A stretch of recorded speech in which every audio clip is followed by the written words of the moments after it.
What up, though, and welcome back to the hottest marriage show in the Lansing metropolitan area. It is I, John D. and Kanika, aka Dude, and Too Much Podcast, Rescripting the culture one conversation at a time. Good evening, my love. How are you? I'm doing well. How are you? I'm good. Thank you for asking. What's on your brain today? Have you ever felt like any point in your life? Have you ever felt like people were against you? Like they're actively working against you? I think there has been periods of times, different periods where I would like to have believed that, but I think it was just me watching other people complain. What do you mean you would have liked to have believed that? No, I wouldn't have liked to believe it. I'm talking about at the time, I would have liked to believe that people were against me because I wasn't getting, what I thought I should have. So when I look back, I've definitely had those moments where I look back and it was like a figment of my imagination. It was more so me not working hard enough or me not doing the necessary things I thought I needed to get there. And I was just, the easier thing to do is just blame it on people around me or the system or, whatever that was preventing me from getting what I thought. It was just easier for me to blame that versus saying I didn't deserve it.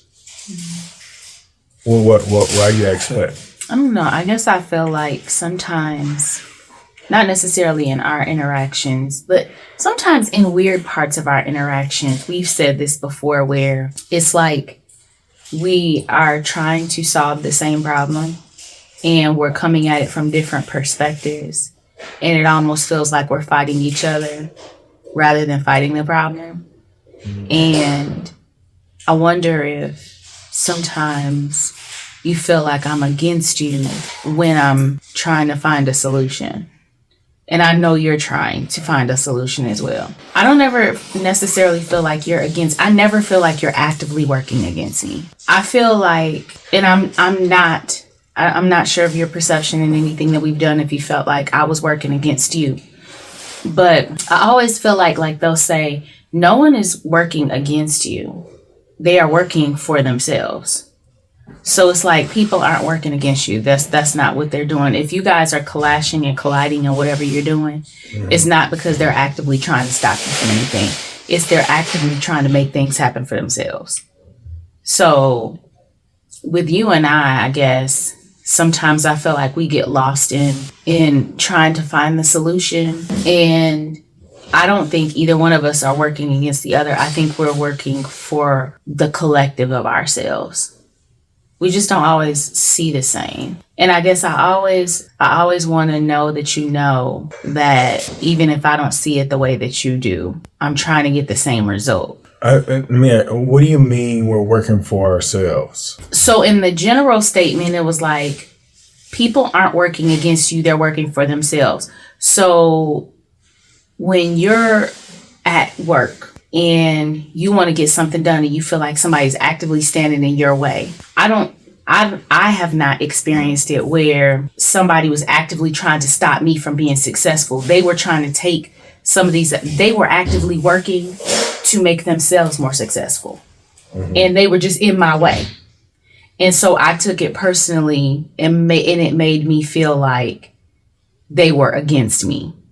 That's the perception I got from when I was having this conversation with someone and they're like, okay, I felt like they were against me and they were trying to get in my way and dropping this over here and like telling superiors this or telling superiors that. It wasn't so much that they were trying to trash you. It was that they were trying to build rapport with management so that they were seen to be someone who was detail oriented and observant in order to be better as a manager and stuff like that. But when I was talking about you, I was saying we're never individually fighting against each other or working against each other. But both of us are trying to work for ourselves and saying, like, whenever I'm trying to find a solution, it's so we can all be successful. When you are, it's so we can all be successful. It's just that we're not seeing, because we're different people, we come from different places, our solutions look different. So sometimes I feel like because we're so different from our upbringing, our solutions can look really different. But because when we've grown up together, like he's known me since I was 20, we've grown up together. There's more. I've had more of my life with you than I've had without you. And so a lot of that growing up that we did is like we grew up together, so we see things the same way. So sometimes finding solutions are so easy because I'm like, well, what do you think about this? And you're like, yeah, but this needs to be like this. I'm like, all right, bet. And then we do it. And then other times it's like we're reaching back so far into the lessons we learned way before one another. When we reach back to the lessons that we learned together, we formulate more harmonious solutions. When we reach back to our childhood, sometimes I feel like our childhoods were so different and the patterns and what we saw adults do were so different that when we come up with solutions, they be fighting the fit. You know what I mean? I don't think I find my solutions in my childhood, though. Well, when I say your childhood, I mean like or how I grew up. I don't do that. My solutions come from the results I think I'm supposed to see later, or like it's not too many things from my childhood that I can say this gave me this. When I do stuff or make decisions now for the family to get a result that not even you've seen, it's more so trying to incorporate things that I believe that will create the result that we haven't seen. So I don't really work for myself in that aspect. Like I don't look at it as my way. I look at it as with the information that I have now, I believe this can produce something that we want. So when we talk about communication all the time and how, we're constantly trying to, and you are actively trying to find multiple ways of explaining things and getting your point across and what have you. When I don't see where you're coming from, what works best for you to get me to where you need to be? Because we talked before about what does it take for you to agree? When we're going back and forth, it's like that would be a good option. When you guys are kind of getting caught up in the weeds of having an argument or trying to find a solution, it's like, I don't really know if it's not even an argument. It's just kind of like not getting a consensus. What would it take for you to agree? So when you are facing me and you're like, she's just not getting it, what has been the most successful way for you to get me to like see what you're trying to say? I don't know. I don't know. I've weighed that also. Sometimes I feel like you just need time to process, because I don't think that you originally get it, because I don't think you're there unless something changes the atmosphere, changes the mood, and then you're present. Like I don't feel like sometimes, like I think because I talk so much, you don't have to be present as much. And I think that sometimes it just takes you time to hear or reflect. You think you do a really good job of reflecting with what was said, and you come up with, I guess, better responses from the initial conversation. But I think the best I've seen, now that I've just rambled on, is when I do a better job at preparing what I want to say to you. Like you still don't initially respond the way that I think I need you to, but I think that when I write my thoughts down and then I express them to you, you have more time to reflect and then to respond. And when I say that, there was a time recently, maybe in the last couple months, where I wrote some stuff down and I was like this, and this. And I just remember you didn't respond back on text or anything. We ended up talking and you kind of just addressed every one of them. And I think that some of the communication practices with not only being present, but just acknowledging the other person's, whatever their concerns are. Yeah. I think you're really good at incorporating the concerns with your views with what's probably the direction we should go into. And even if you don't know the direction, it's like on the table for us to find something together. It doesn't seem like matter of factly. Yeah. I think I feel better that way too. I feel like sometimes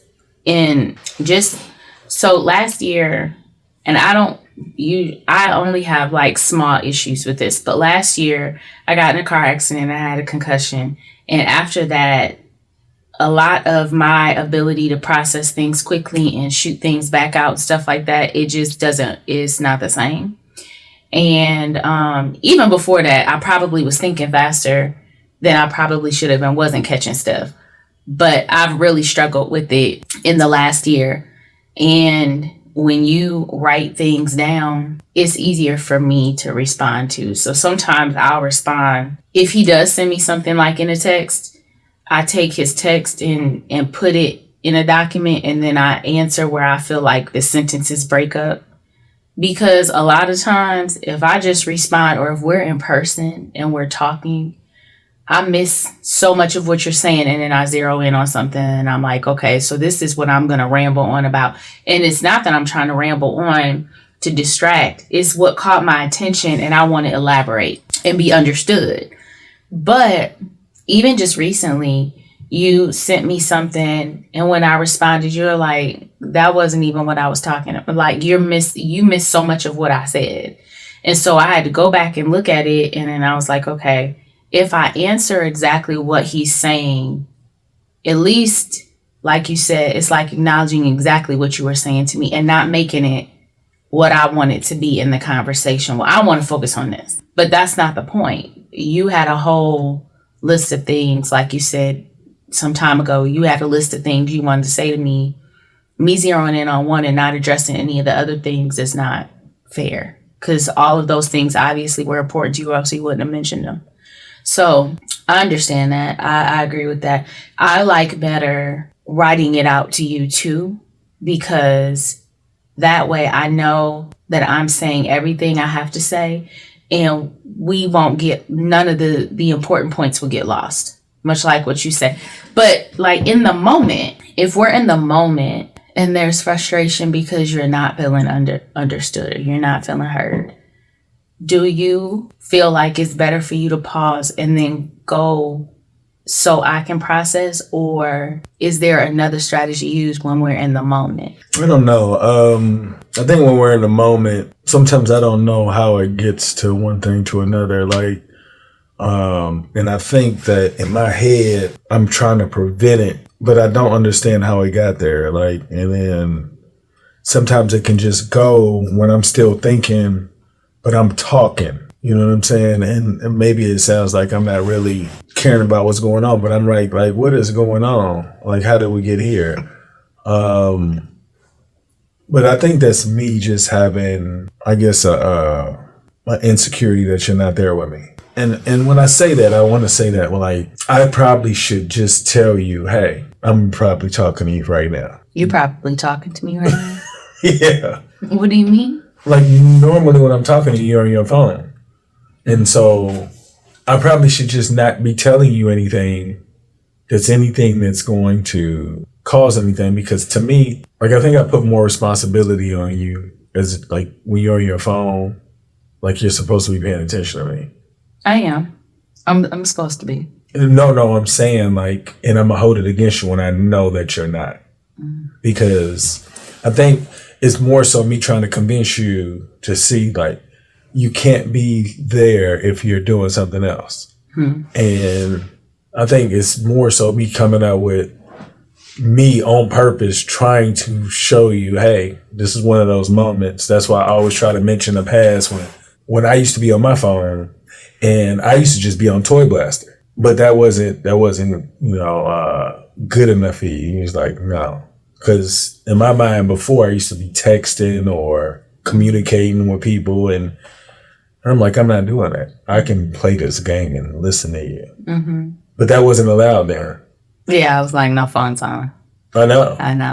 And I adjusted. Mm-hmm. But now it's like me just reviewing and then listening to people. It was like, it's really hard to believe that people are aware of what's going on when they're because something else is definitely more important at that time. Like, even if it's not important, it's taking enough attention where important concepts could be missed. Mm-hmm. So to me, it's just trying to figure out how we could, like, remove that part. You know, it's interesting. I was when I went to that event, I had to drive to work out of town. I am always my phone is never really far from me.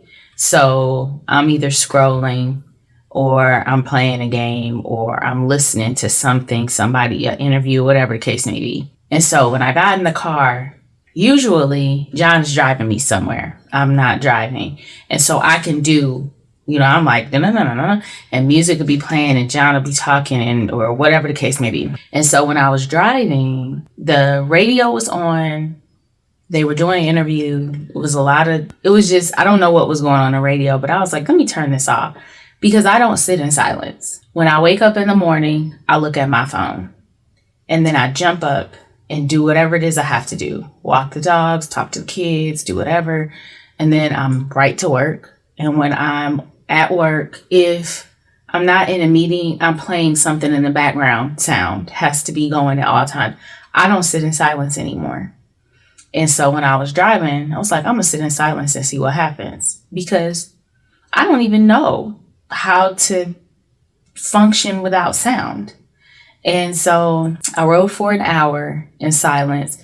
There was there's nothing I can remember I was thinking of in particular. My mind wasn't overrun with anything, like no stress or anything. But it felt so weird to not have any stimulus going on at all. And I do miss it. I didn't realize I miss it. I didn't realize that I was like filling up all of my time. And I think part of when we have conversations and I'm on the phone, it's because I feel like I can already predict what we're talking about, or I have enough understanding of what we're talking about that it's almost like if this is all the capacity for my brain to do work and what you're talking about, I feel like it's taking this much. I need to put something in this side. I need it all to be filled up, my entire capacity for comprehension, doing anything. It all has to be going on at the same time. And I don't know why I do that. Like when I'm working, I need to focus on this. But if there's any way for me to be able to listen to something while I'm doing it, it's like I need to fill up all of my capacity for taking in noise and sound and processing. I don't know why I'm doing that. And I used to be able to sit quietly. I can't do that anymore. I think it's just habit. Like people to say they can't go to sleep without a TV being on in the background. So like there's really no rest. There's none. And it's funny because if I wake up, like if you move in the night or when you get up to go study or whatever, if I wake up, I cannot go back to sleep. And then my plan for the day just starts running over and over again. And then I'll be like, well, I can't go to sleep. So on my phone. And then I stay on my phone until it's time to wake up or until I'm so tired, I drop back down. And then you wake me up when you come back in. So I know I used to love no phone zone. Now I don't know why I can't go without being like to capacity. But I remember how it felt when you were on your phone with me, and that's not fair of me to do that to you. So I shall.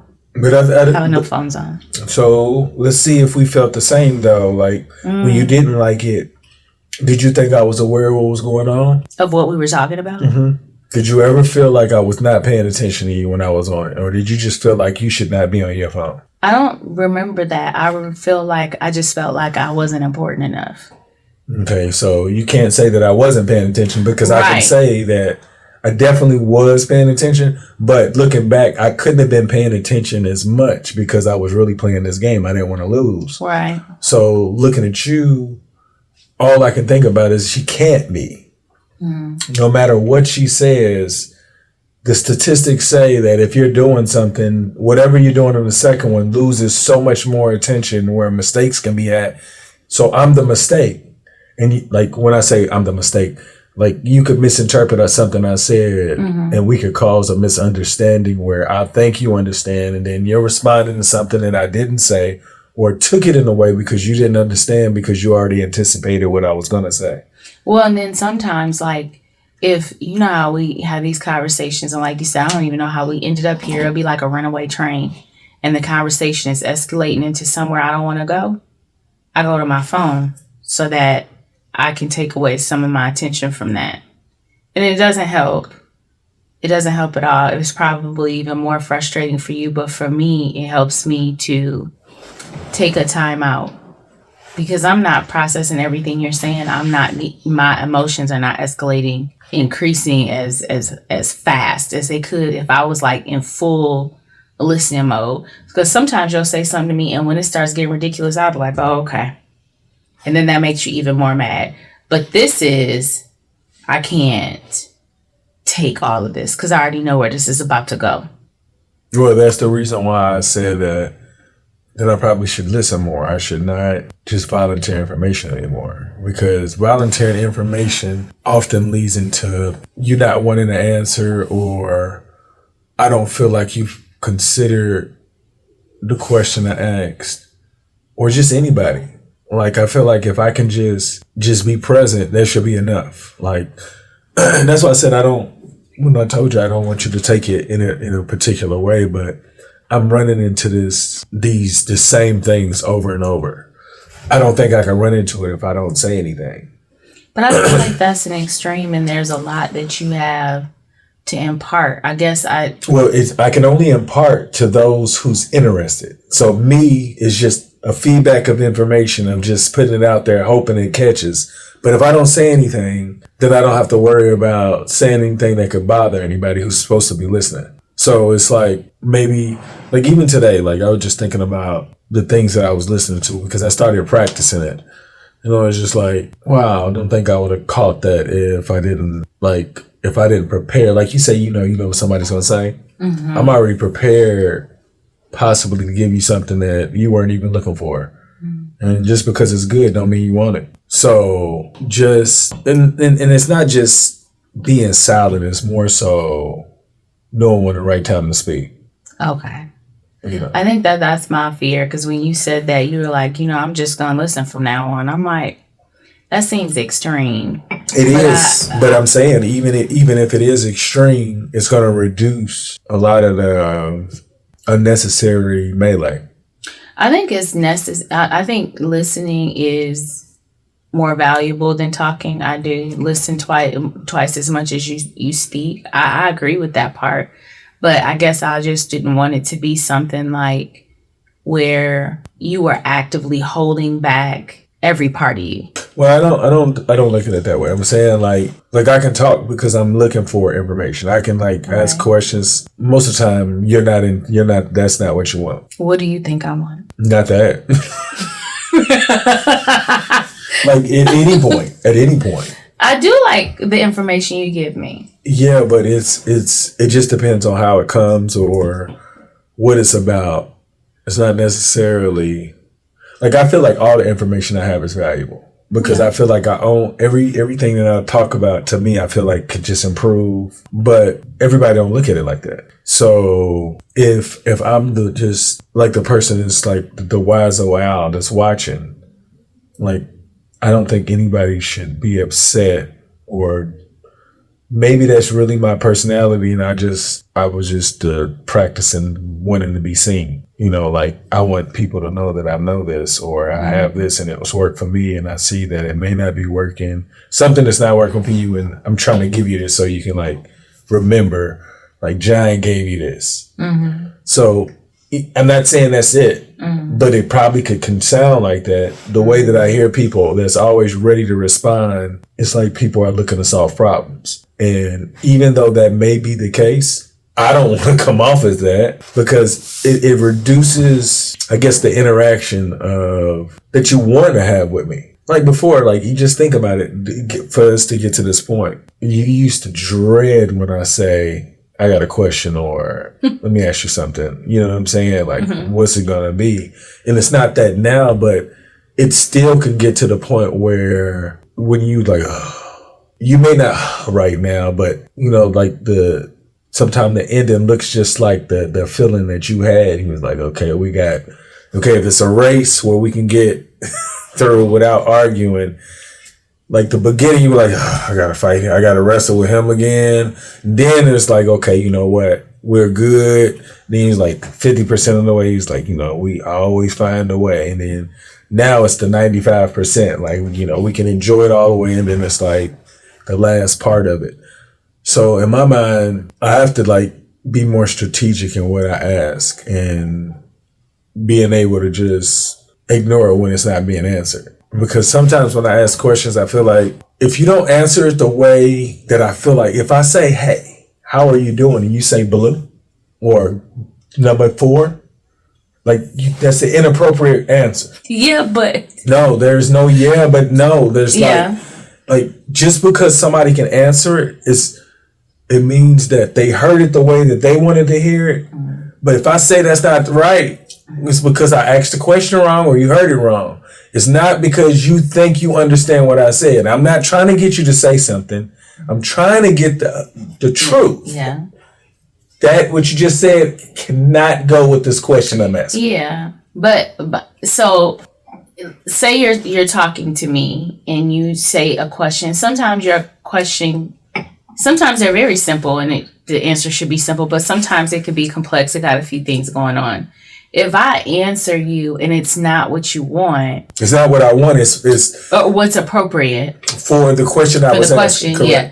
So the next response, and this is thinking about me and my level of sensitivity. If you said that's not what I asked you, or if you said that's an inappropriate answer, that immediately makes me on guard. Versus, okay, so what I wanted to know, I get what you said, but what I wanted to know is why did X, Y, Z? That was the question I asked originally. So I know, or to rephrase it, because just like a student with an IEP, they may get instructions and they can read it, and they can say all the words or whatever. And if they did it according to what they read, they'll probably do it wrong. But if they can ask their teacher, because their IEP individualized educational plan, if in their IEP it says that they can ask someone to rephrase it, the teacher is not going to reread the same question, reread the same instructions. They're going to rephrase it. That has to be asked. But that's what I'm saying. So, but I might think that I'm answering. I might think it's appropriate. Okay, so one time, this is jumping back just for a second. You remember when I was in a Miss Black and Gold? The question they asked me is not what I answered. I was so nervous. The answer was dumb. I'm going to just be real. My mentor, she used to be Miss Black and Gold of another university, and she was like, Nika, I don't even know what you were talking about. But the other stuff that I did helped me to win. The question, my answer was horrible. But in the moment, there was something that they said that I thought I was answering. I didn't know I didn't answer the question until after somebody told me I didn't answer the question.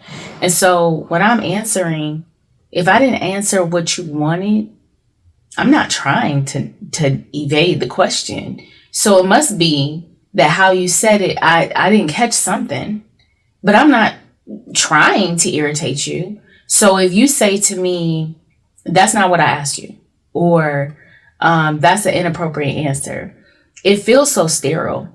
It feels like you don't know that I may need help sometimes, or that I could get caught on a word and think that I'm doing something that I'm not. Like, I'm not trying to evade a question. So I can say this when it comes to you. When you get there, I've definitely evaluated the entire situation.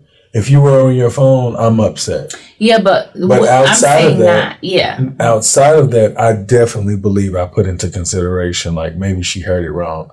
But to me, I'm telling you, I'm already holding you accountable because you think you can do it both ways. So yeah, I'm saying the phone thing, completely understand. So that's what I'm saying. Mm-hmm. As far as me playing that card, I do that because of that. Now, me asking another person that, I feel like I don't know. Well, I know that if you answer a question wrong and I'm saying I don't understand, like, I feel like the person's supposed to let me know. Like, you can't say blue. And for me to understand that, I'm like, hey, help me. I don't understand. Like, why is it? Like, I'm trying to ask questions, but sometimes I feel like if I don't ask the right question, I'm not giving enough grace. And then it's like I react probably in a tone that nobody likes. But it's not like, I don't know what's going on. I just know that if I say, hey, how are you doing? Say there. Yeah. I need to know what's going on. Like, yeah. And that's what I'm saying. Like, I like, even when I have students, I give them a business. I give my own students, like, what does that mean? Yeah. Like, I say that to them, like, hey, I just said this. And maybe not the most appropriate way, but in my head, I told you that I looked at the language I use, and it's middle school language before. Yeah. Like, I just use.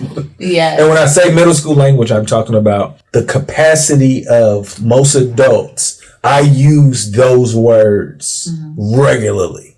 So, but even in when you said, what do you mean? Like, your natural way of checking someone if they're not responding to you as a leader, as someone's teacher. Oh yeah, and I probably should. No, it doesn't feel good. It doesn't. I'm sure. We're all working on something. Yeah.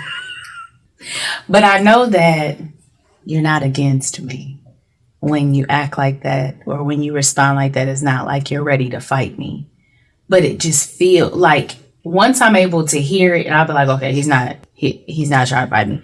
But initially, it feels the immediate feeling I got when you looked at me and you used that tone that you would use with your students. I could only imagine being your student. Yeah, no, they don't even deserve as your it, wife, I didn't. It was a initial emotional response. Yeah, you have a very deep voice. You're leading people.